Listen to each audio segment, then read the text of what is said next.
When I judged the Evan Williams Kentucky Straight Bourbon Whiskey Cooking Contest at the Kentucky State Fair, there was one dish that stood out. Made by Louisville's Joan Mihalovic, the Evan Williams bourbon chicken bundles were savory, creamy, laced in bourbon undertones and the perfect appetizer for any occasion. It's no wonder the recipe won. This bourbon chicken recipe will be made in my home many times over. What are bourbon chicken bundles? Bourbon chicken is exactly what it sounds like, chicken marinated in a bourbon-based slather, accented by garlic, red pepper flakes, soy sauce, apple juice, scallions and parsley. Dr. Sleep, one of this year's most anticipated movies, released in early November and quickly petered out. The Stephen King adaptation had a meager $14 million opening weekend, falling behind Veterans Day competitor Midway. A disappointment, the film directed by this generation's horror maven Mike Flanagan has garnered to date only $30 million domestically and a total of $67 million worldwide.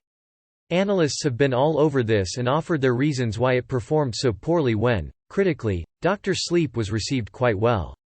I have my own possible, very underreported reason why that has implications extending beyond this one film, but I'll get to that. First, what the experts say. A big reason that was given by some outlets, which I already mentioned, is Midway. The historical World War II epic and its dogfights came out of nowhere, at first glance, and threw Dr. Sleep off course. When you think about it, though, a war movie coming out over Veterans Day weekend is a no-brainer in actuality. It's the ultimate sweet marinade with a kick. These bourbon chicken bundles are smaller, however, since they're cut into bite-sized or 2-inch thick pieces. The chicken is then mixed with spinach, Parmesan cheese and ricotta cheese, then covered in phyllo dough and baked to golden perfection. They're served with a cream sauce on the side that's ideal for dipping. How to make bourbon chicken? Like many great recipes, Evan Williams's bourbon chicken recipe starts with a proper bourbon-based marinade. Marinade ingredients: 2 tablespoons honey, 1/2 cup Evan Williams Black Label bourbon, 1 finely diced garlic clove, 1/2 teaspoon crushed pepper flakes, 3 tablespoons chopped parsley, 1/2 cup Evans Williams honey bourbon, 3 tablespoons soy sauce, 1/4 cup apple juice, 1 tablespoon vegetable oil, 3 tablespoons chopped scallions. Chicken ingredients: 2 pounds boneless chicken breasts, sliced into small pieces, salt and pepper. Chicken directions: whisk together the marinade ingredients and put in large Ziploc bag along with the uncooked chicken. Refrigerate overnight, turning occasionally. After marinating, remove chicken from marinade and set marinade aside. Additional ingredients: 4 tablespoons melted butter, 16-ounce package phyllo dough, 1 10 ounces package frozen chopped spinach, thawed and drained of moisture, 1/3 cup grated Parmesan cheese, 1 cup ricotta cheese, 1/2 teaspoon oregano, 1/4 teaspoon nutmeg, 1/2 teaspoon lemon juice, 1 tablespoon cornstarch, 3 tablespoons water. How to cook bourbon chicken bundles in large skillet. Cook chicken in hot olive oil until chicken is done. In a large mixing bowl, combine the spinach, Parmesan cheese and the ricotta cheese. That's logically what a surviving veteran, history buffs, or a class field trip would go see. For that matter, so would an average middle-class family that wants a heroic depiction of America and the military without an agenda. You'd think, and I'm not the only one to point this out, somebody at Warner Brothers. Mix well. Would have taken into consideration holiday movie-going preferences. Add the oregano, nutmeg, and lemon juice and then the chicken. Add salt and pepper to taste. Lightly grease 8 to 9 small custard cups with melted butter. Take 2 sheets of phyllo dough and butter. Fold in half with butter side out and place in custard cup. Divide the chicken mixture among the dishes, folding ends of wrapper over the top of the chicken mixture. Conversely, that they moved Wonder Woman 1984 to June makes more sense now, but that's another matter. Another cause mooted is fatigue from all the Stephen King movies. 2019 had 4 King adaptations to its credit, 3 in theaters, 2 of which were remakes, and 1 on Netflix. You will have a little bundle. Brush with melted butter. They are Pet Sematary, It Chapter 2, In the Tall Grass, and, yes, Dr. Sleep, in that order. Diehards and casuals alike had to wade through the schlock of Pet Sematary earlier in the year and then wait months, until the tail end of summer, for Andy Muschietti's so-so and all too familiar conclusion to a story 2 years in the making. In the Tall Grass dropped on Netflix in October and ranks the lowest of the 4 on sites like Rotten Tomatoes, IMDb, and among critics. By November, a dose of burnout was sure to set in among let-down King fans, especially at the prospect of a 2.5-hour movie. Remove carefully from custard cup and place on cookie sheet lined with parchment paper. Place in 350-degree oven until tops are golden brown. Takes about 20 to 25 minutes. While chicken bundles are baking, put 1 cup of the marinade in saucepan and bring to boil for 1 minute and then reduce heat. But fatigue can only go so far as an excuse, and it's an overstated one in this case. Add cream sauce, recipe below, to line marinade sauce, stirring until well blended. Dr. Sleep's quality is so easy to see and speak to. Word of mouth should be able to ameliorate any trepidation. One more potential cause of Doc Sleep's misfortunes is Joker. If sauce becomes lumpy, strain it prior to adding the cream sauce. Todd Phillips' little $40 million tribute to Scorsese and the Clown Prince of Crime turned into a billion-dollar runaway success nobody saw coming. Although Joker might have robbed Dr. Sleep of some steam. Here's the thing. Are we to believe everybody saw Joker a bunch of times and had no money to set aside for a Stephen King movie arguably up their alley? You get the idea. However, there was something Joker did have working in its favor, a controversy that created serious cash.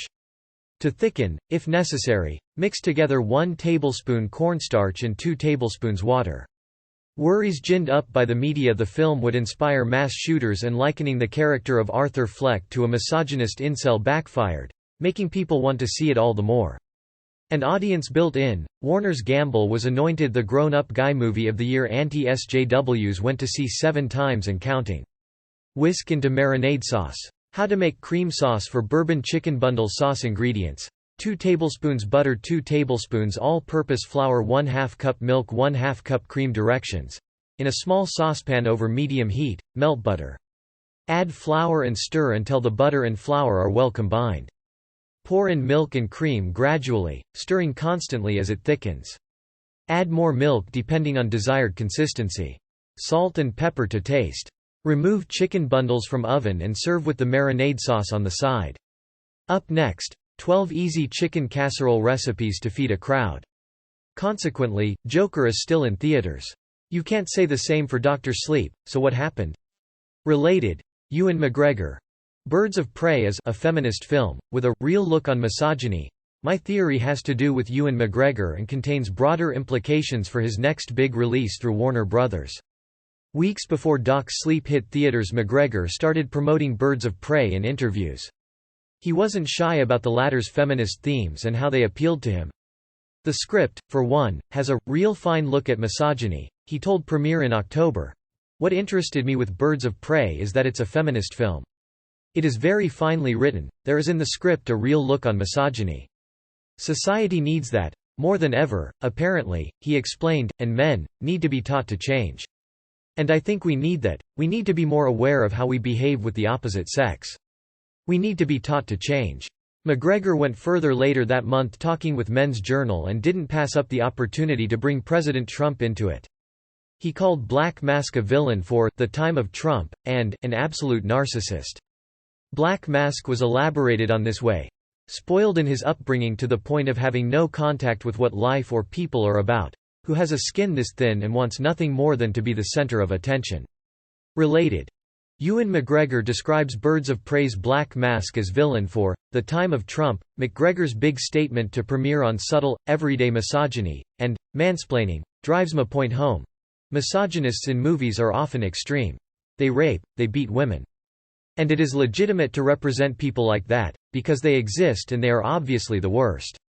But in the Birds of Prey dialogues, there is always a hint of everyday misogyny. Of those things you say as a man you do not even realize, mansplaining.